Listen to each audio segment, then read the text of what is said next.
Hi everyone, today I'd like to welcome you to the start of a series of videos that I'm putting together on basic economic concepts. So we talk about basic, we're going really right back to the beginning, the roots of economics and some of the driving forces behind all the stuff that you see. So when people think of economics, sometimes it can sound a little bit scary. You start talking about GDP, unemployment, inflation, exchange rates and stuff like that. So initially we're not going to get to those things, we're just going to go to the very basic concepts. And this first video is actually about two very basic concepts. So you're probably thinking, what are the two most basic concepts in economics? Or two most fundamental, should I say, concepts in economics? Probably thinking demand, probably thinking supply. Again, that is very important in economics, but I'm not going to focus too much on that today. Because, again, you're talking about demand and supply. We're looking at price, and I don't want to get into price. I want to get, before we get to price, before we get to quantity, before we get to production, and before we get to demand. Well, actually, part of what we're doing actually covers off a little bit on the demand side of things. So what are we going to look at?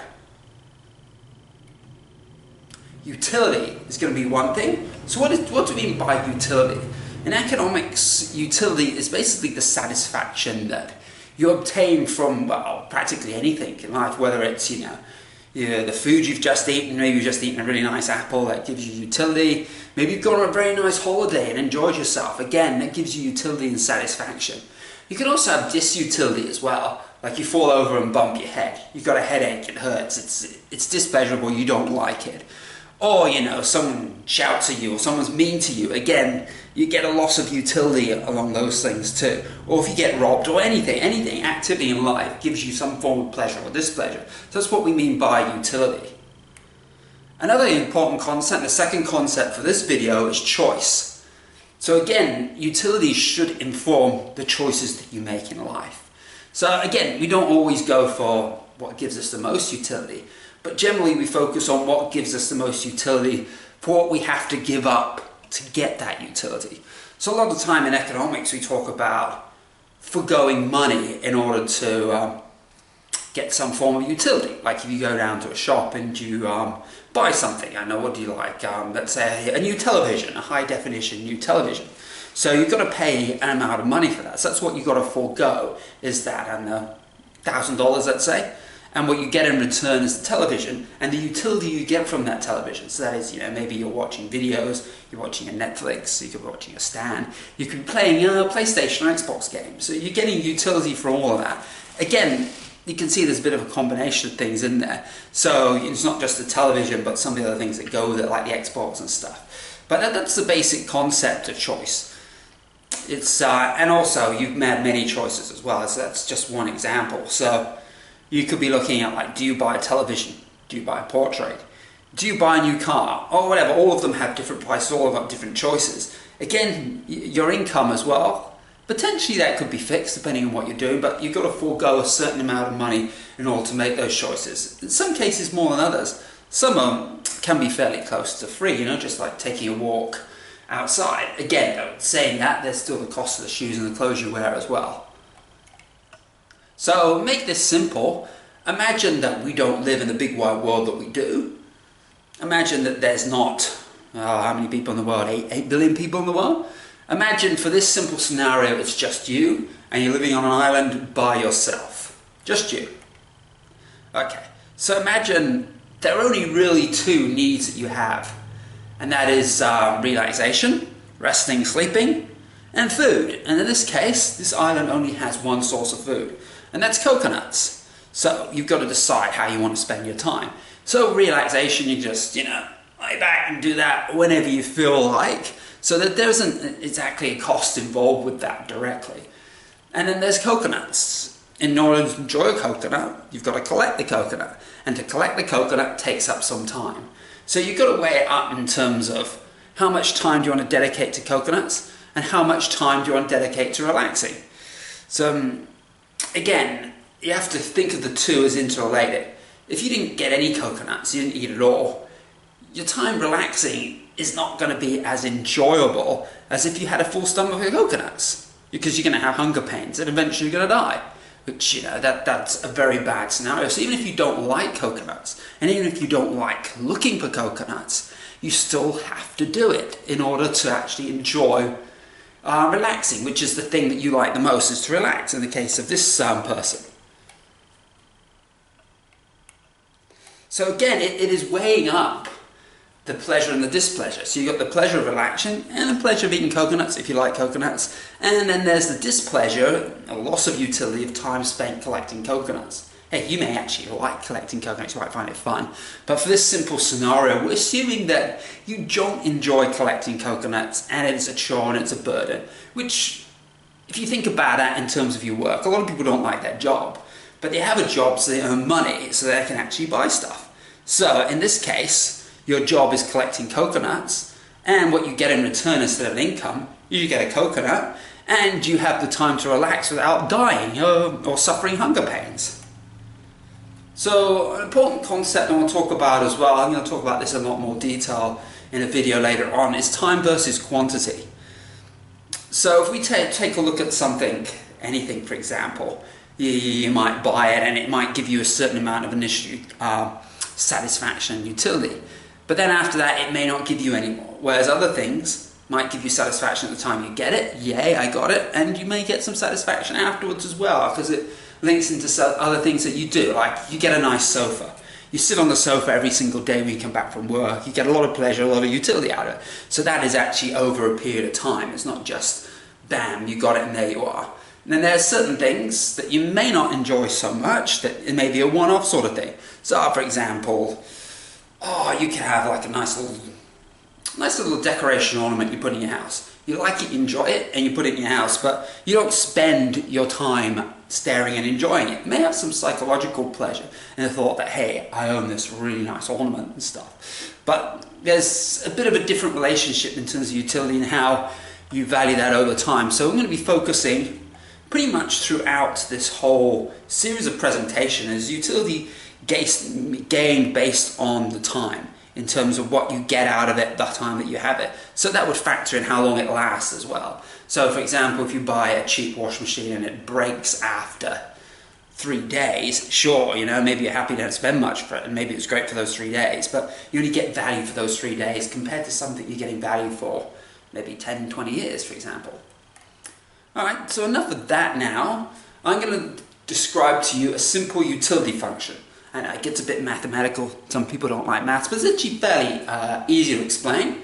So we've got utility, so we've got that as a function of relaxation. Remember this person, he likes to relax, so we've got that as R squared. So the more that this person relaxes, the more that he enjoys relaxation, the sleeping and the resting. So, you know, 1 hour relaxation may give him 1 util, we'll call it utility, 2 hours maybe 4, 3 hours maybe 9, and so on.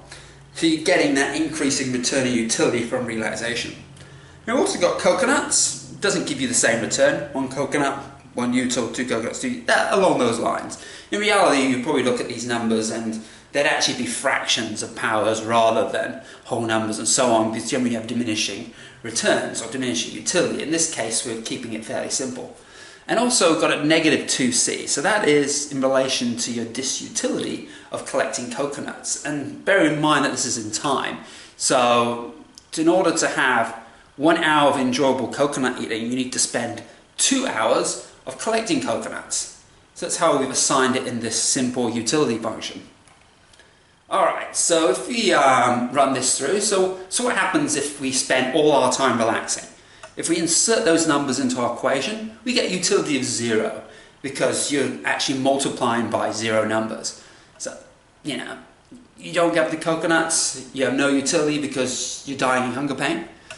What if we spend 2 hours collecting coconuts, then 1 hour eating coconuts, and leaves us with 21 hours of relaxing? Now we see we're getting a bit of utility, so it's gone up. And that continues to increase as we dedicate 4 hours to collecting coconuts. It increases again once we get to 6 hours. Once we get to 8 hours though, the numbers start to drop. So we're kind of getting to an optimal point here. So it looks like roughly around 6 hours dedicated to coconuts and 3 hours eating them and the rest of the time relaxing gives us a reasonable amount of utility. If you want to get the exact numbers, you're going to have to actually calculate this utility, the maximized utility using Lagrange multipliers, and also you have to apply a constraint of 24 hours in a day. So I'm not going to get into that in this first video, but I'll cover a little bit more on that later on. Okay, so what happens now if we throw in another element, shelter? So now we've got two things. So we've got shelter and we've got coconuts. So what does the shelter do? So if you've got a shelter, that should enhance your relaxation time. So the time you spend relaxing should now be more enjoyable because you have greater comfort, right? You've got a roof over your head, so you're not going to get rained on. Maybe your floor's a little bit softer now. Maybe you're not going to get flooded when the tide comes in if you're living on the beach. So you get additional satisfaction out of that. So what happens if we now adjust our utility function to include the shelter? So now we have our relaxation is now multiplied by the shelter, so the quality of the shelter. So if you have no shelter, we're assuming that, again, you're not going to have very good relaxation time because you're going to be on, you're going to be exposed to the wild, potentially. It's not a great way to experience it. But in order to have a shelter, you need to dedicate time. So in this case, we've got a simple relationship between the enhancement in the quality of relaxation and the amount of hours dedicated to building the shelter. So we've got that as a one-to-one relationship, as you can see. And we've also assumed that you don't particularly enjoy building your shelter. So you've got a loss of utility of the time dedicated to building that shelter. So what happens now in terms of how we allocate our time? Choice now between building shelters, gathering coconuts, and relaxing.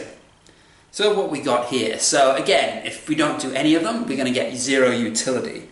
So what I've done here is I've adjusted them a little bit here so that we are trying to get to that sweet spot. So it's actually quite difficult unless you actually use the Lagrange multipliers to calculate it. So what we've got to, because of the relationship in the formula, the time relaxing and the time building a shelter is approximately equal in terms of optimize what you do. So that then just leaves us with the amount of time dedicated to coconuts. So in this case, we've got 3.2 hours dedicated to coconuts and we've got 9.6 hours dedicated to shelter. The reason why the shelter time is so high by comparison is simply because, again, you're multiplying it by your relaxation time, which is to the power of 2. So in a sense that you get quite an uplift in utility by having that improved shelter. And also the shelter as well only takes 1 hour in order to acquire that, whereas gathering coconuts apparently takes quite a long time for this fella. So, he's not a skilled coconut collector. And he also doesn't, well, he doesn't mind coconuts, but he'd much rather spend his time relaxing. So he's going to, again, so as we can see by those numbers, we've got utility of 13,577. So that's the highest compared to these other little scenarios we put forward. So what if we had more people? That's where it gets a little bit more complicated, and that's why I'm going to end on our presentation now, just to leave you with a thought of what happens if there's more people on your island. Just think of something, think of specialization. Think of what our first man is good at. He's a skill for building shelter. Maybe this other person has skills in other areas. So, we'll see. Next presentation, I'll cover that. Okay, thank you for listening in on the first presentation in this series. If you liked it, just click the like button. And if you're interested in some of the remaining videos in this series, I don't know how many at this point I'm going to have, it's going to run for a little while, but click the subscribe button and I think you'll be informed of when the next video comes up. So again, if you want to keep on top of that and if you find this interesting, click that subscribe button. Thank you very much for listening today, and I'll see you again.